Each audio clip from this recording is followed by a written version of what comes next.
Hello and welcome to episode 5 of the Prof. Ed journey. Today, in episode 5, we will talk about salary negotiating. First of all, salary negotiating has its place and time, and I want to give you a disclaimer. Salary negotiating differs from field to field, workplace to workplace, and industry to industry. There is not a one size fit all approach, so exercise precaution before you lose your offer entirely.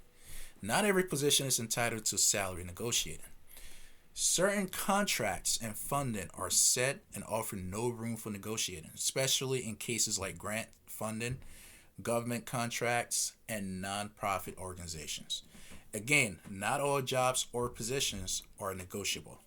The current status of the labor or job market isn't one that you feel safe to negotiate. I get that. Sometimes people accept the offer as is because they need to work to pay the bills. However, if you are in the interview stage and you feel that something is off, that is where you begin your negotiating for salary. Don't wait until you are at the final stage to say, is this offer negotiable? First and foremost, that would not be a good question to ask. Instead, if you ever feel the need to negotiate after you have been offered a job, you could ask questions like, how negotiable is this offer? How about X instead of J? Very few employers will negotiate because there is a labor market of talent waiting for the same opportunity afforded to you. Some employers won't give you the best offer knowing that they haven't offered you the best offer. If you feel something is off, then you have to go into the negotiating mode. Okay? And fight for your worth. Do not over explain yourself and do not over explain your worth. There is power in silence when negotiating. I will give you several tips. So, tip number 1, if you are offered a salary, ask for a breakdown of hourly pay of that particular salary. Ask for things like, what does time and a half pay look like for the position? You have to keep employers honest. Question things like after work emails, texts, or work during the weekend. Tip number 2, ask your employer their policy on paid maternity or paternity leave.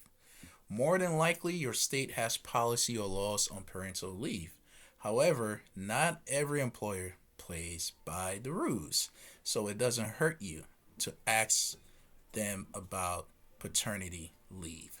Tip number 3, if you tell the employer that you have another offer and the employer asks you to show your offer letter from the other employer, you do not have to show your counter offer letter to them. They can ask you, but you don't have to prove it to them.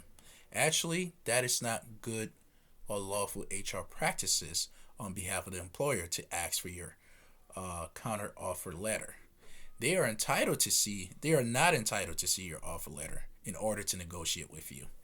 Tip number 4, know your worth and the market value of your worth and the skills you bring to the table. Do your market research before you begin the interview process with a prospective employer. Tip number 5, make sure you read the job description and what requirements the employer is asking of you. If the job description says in-person work, office work is strict and non-negotiable, don't think you can get your way by negotiating. In this case, if you don't want to work in-person office jobs, then that job is likely not a fit for you. Tip number 6, if you convey your value proposition as a professional in the interview process, you won't ever need to negotiate. It's either you take the offer or leave once you communicated your value and the employer don't see your value. Tip number 7, sometimes before you sign your offer letter, you can make sure that the employer have it in writing that after you work for the company for 3 to 6 months, they must review your performance. And that is where you can leverage your performance for salary increases negotiation. And I want to tell you that in places like New Zealand, unemployment is at the highest it has been over the past 5 years.